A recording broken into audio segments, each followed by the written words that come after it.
Assalamualaikum warahmatullahi wabarakatuh.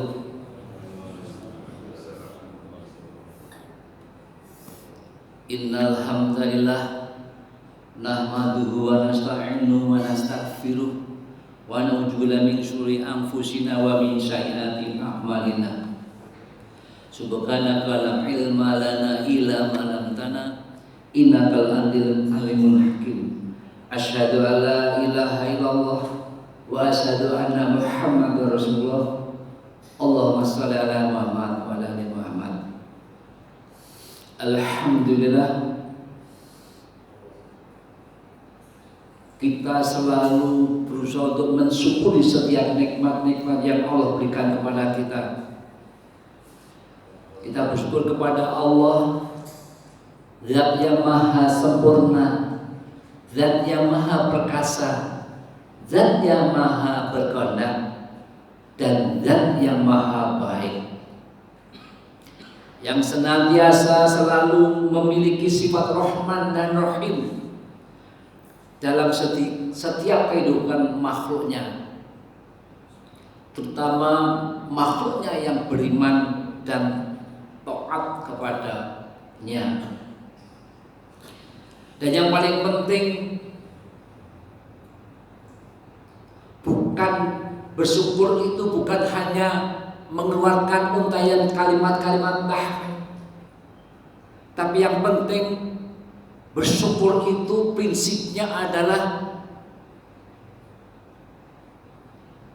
tuzitukum fi ta'ah, bertambahnya taat. Dan inti daripada syukur adalah ziyadatul khair, menambah kebaikan kita. Dan Masya Allah, Bapak-bapak dan Ibu yang Allah rahmati, yang membedakan orang beriman dengan orang fasik dan orang munafik, disinilah ketika kita bersyukur. Orang beriman itu kenikmatan dirubah menjadi ketaatan-ketaatan yang baru di jalan Allah. Sementara orang fasik dan munafik merubah kenikmatan menjadi kemaksiatan-kemaksiatan di dalam lembaran-lembaran kehidupannya. Salawat dan salam mari kita aturkan kepada uswatun hasanah kita, Nabi akhir zaman, Nabi Muhammad Sallallahu Alaihi Wasallam, juga kepada kerabatnya, sahabatnya, para salafus soleh, tabiin, dan kaum mukminin dan yang istiqomah hingga akhir zaman, termasuk diri kita yang insya Allah selalu mengamalkan qala Allah, qala Rasul, qala sahabat, dan atas para salafus soleh lah kita ini bisa melakukan semacam ini. Oleh karena itu doa kita kepada mereka adalah ridwanullah alaihim. Ikhwatul Islam wal iman, hari ini kalau nggak salah tanggal 22 Rabiul Akhir atau tanggal 25 Oktober. Hari ini hari Jumat, hari yang terbaik di setiap pekannya, di antara Senin sampai dengan Ahad. Inilah hari yang terbaik. Dan itulah namanya Sayyidul Ayam.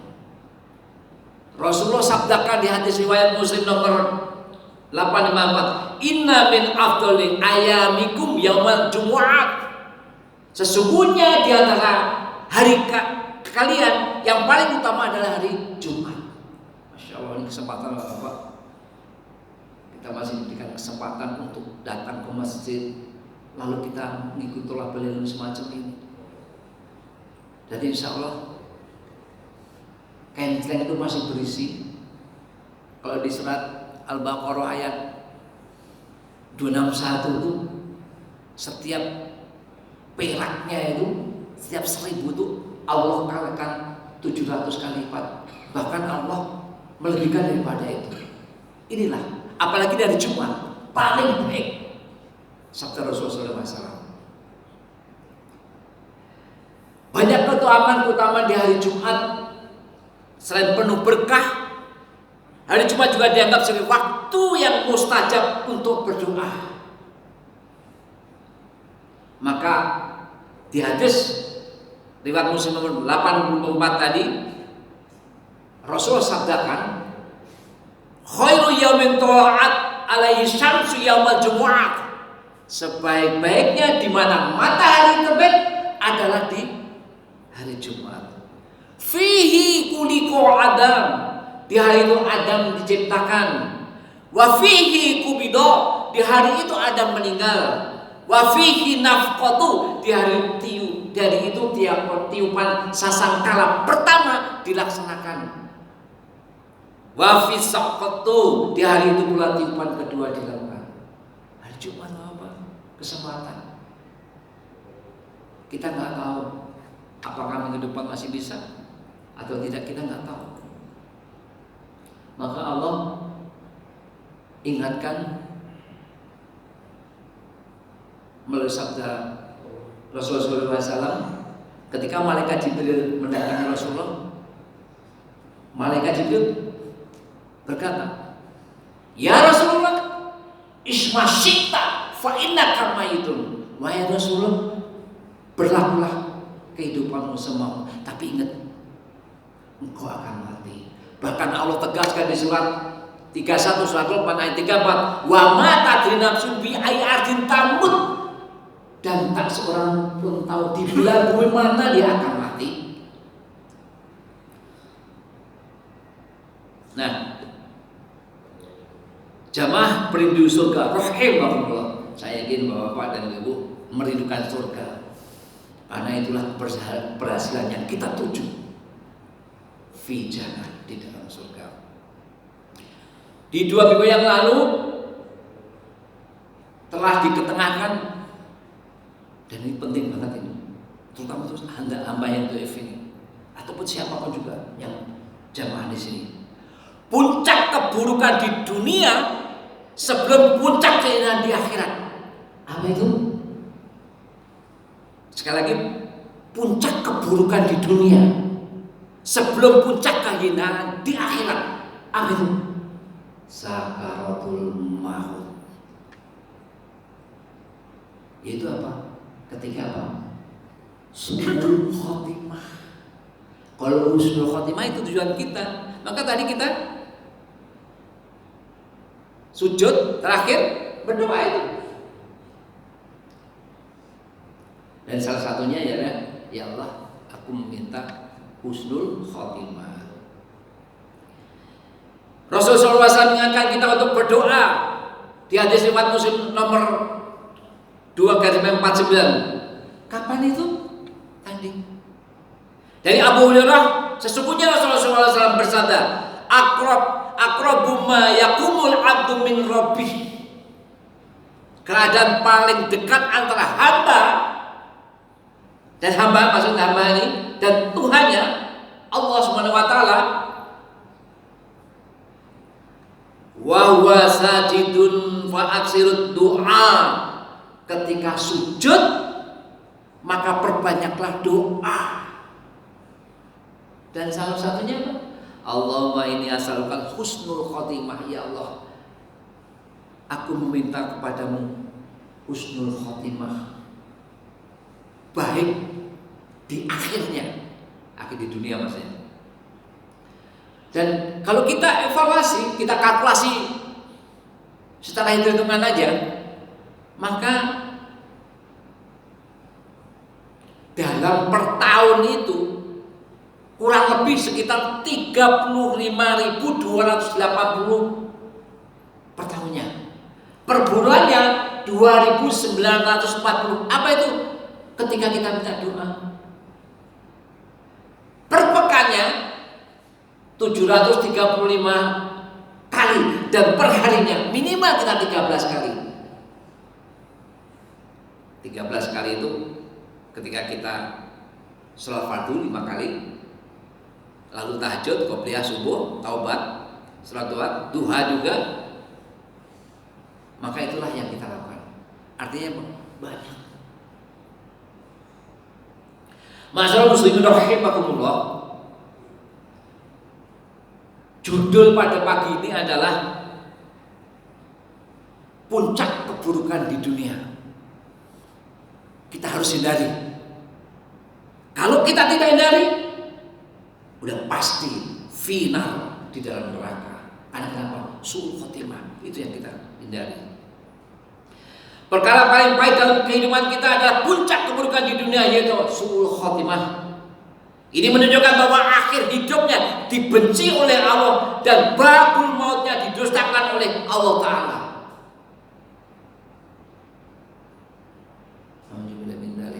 Kalau Allah mudah mendustakan ketika kita mati, ya pasti kan su'ul khotimah.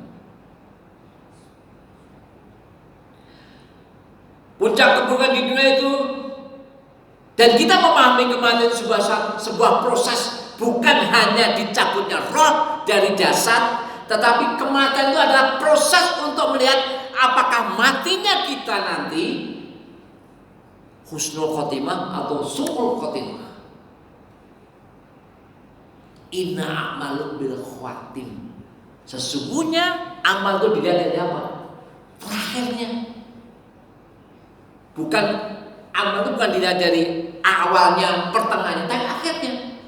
Percuma kan ketika kita melakukan apa saja kalau Allah kalau Rasul kita, tapi matinya su'ul khotimah. Dan yang pertama, kenapa orang bisa mati su'ul khotimah? Ini yang kita perlu. Yang pertama adalah penyebab pertama su'ul khotimah adalah syirik, menyekutukan Allah. Dia sholat, tapi dia percaya dengan dukun. Dia sholat, tapi dia percaya dengan ramalan-ramalan bintang.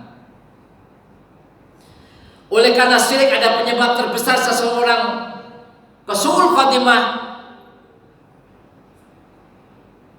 dan ini merupakan bentuk kemaksiatan yang besar, yang paling besar. Maka Allah tegaskan di surat 31 Al-Luqman ayat 13, inna syirka lazumul azim. Sesungguhnya syirik itu adalah kezaliman terbesar. Oleh karena itu apa? Dosa syirik itu tidak diampuni oleh Allah Subhanahu wa taala kecuali tidak mau tobat, tidak mau meninggalkan. Bahwa kalau syirik itu tidak diampuni, pasti final di dalam neraka. Maka ada satu dialog Rasulullah dengan para sahabat. Rasulullah ditanya, "Mu'al kabir ya Rasulullah, apa itu dosa besar?" Yang pertama adalah isyraku billah, syirik kepada Allah. Kedua adalah uququl walidain, dosa durhaka kepada orang tua.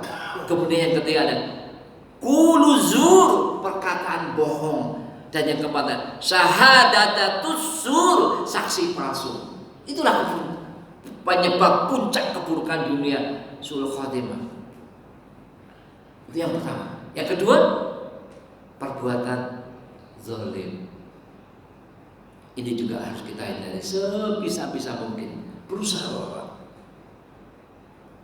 Yang kedua ini penyebab orang su'ul khotimah adalah kezaliman. Islam adalah agama paripurna yang menjunjung tinggi nilai-nilai kemuliaan dan keluhuran, tidak pernah membenarkan adanya perbuatan zalim atau aniaya kepada orang lain.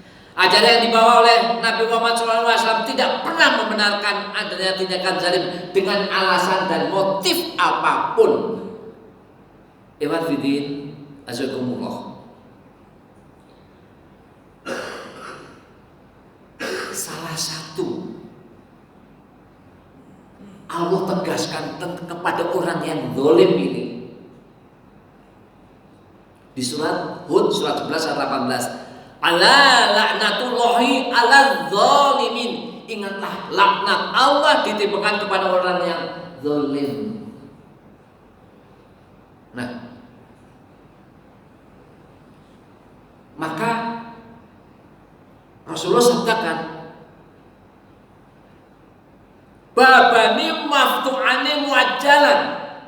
ada dua dosa yang Allah segerakan di dunia sebelum nanti di akhirat lebih parah lagi.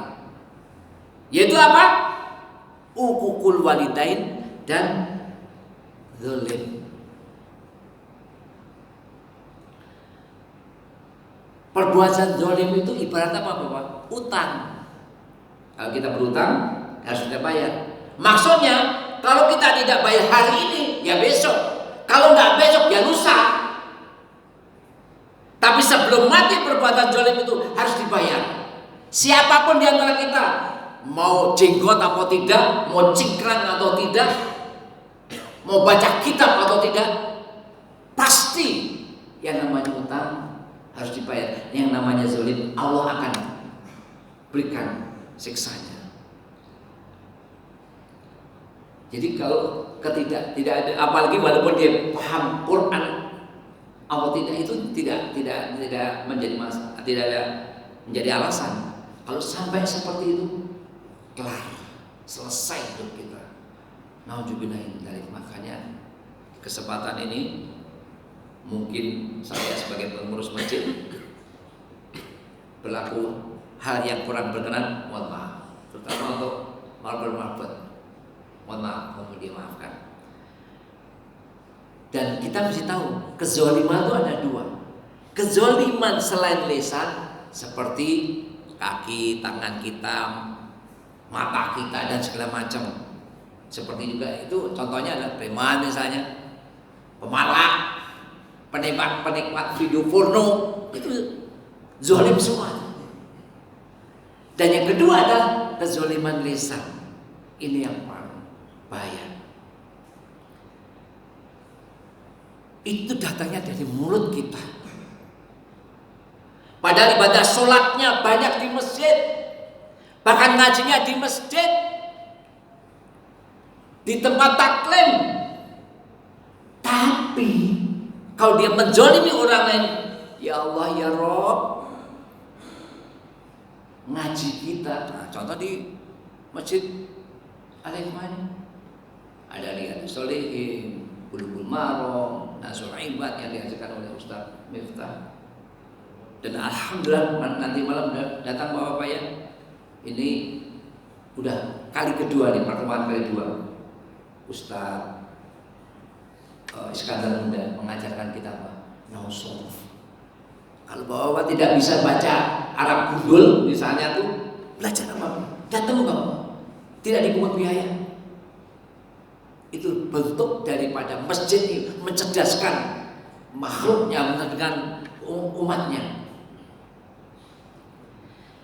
Ini berkaitan zalim itu bahaya sekali. Ada satu riwayat, namanya itu datang kepada Sa'ad bin Abi Waqqas, sahabat beliau, sahabat Rasulullah, tapi juga paman beliau.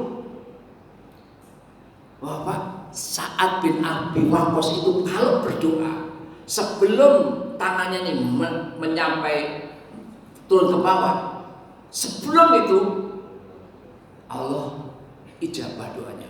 Masya Allah, Sa'ad bin Abi Waqqas.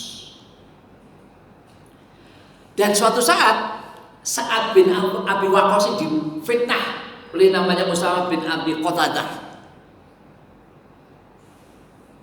Dibilang begini, bahasa saya nih, itu si Sa'ad bin Abi Waqqas kagak bener tuh ngimamin,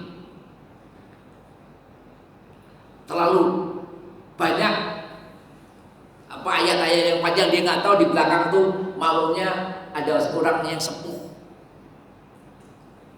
Lalu dia berkata begitu, tak pecus tuh menjadi imam sholat si Sa'ad bin Abi Waqqas. Tak benar Sa'ad bin Abi Waqqas, terlalu panjang bacaannya. Dan kabar itu menembus sampai dengan Madinah, di mana pada saat itu di Madinah ada ibu kotanya. Dan itu ada pada salah satu pemimpin Umar bin Khattab. Singkat cerita, Umar bin Khattab memanggil dan menginterogasi Sa'ad bin Abi Waqqas.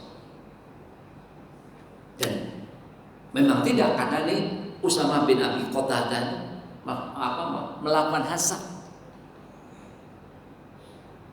Maka Sa'ad bin Waqqas pun berdoa. Nah ini Bapak, doanya ini ada di kitab Riyadhus Shalihin yang hari Senin kita pelajari, karya Imam Nawawi, hadis nomor 1505. Simple. Sa'ad bin Abi Waqqas ini, ya Allah, apabila hambamu ini Usama berdusta, Allahumma in kana abduka hadza kadiban, ia melakukannya karena pamer serta mencari popularitas, qamariya an sum'a. Ada 3 doanya. Yang pertama, fa'atil umurahu, maka perpanjangkanlah umurnya. Wa'atil faqrahu, perlama kemiskinannya.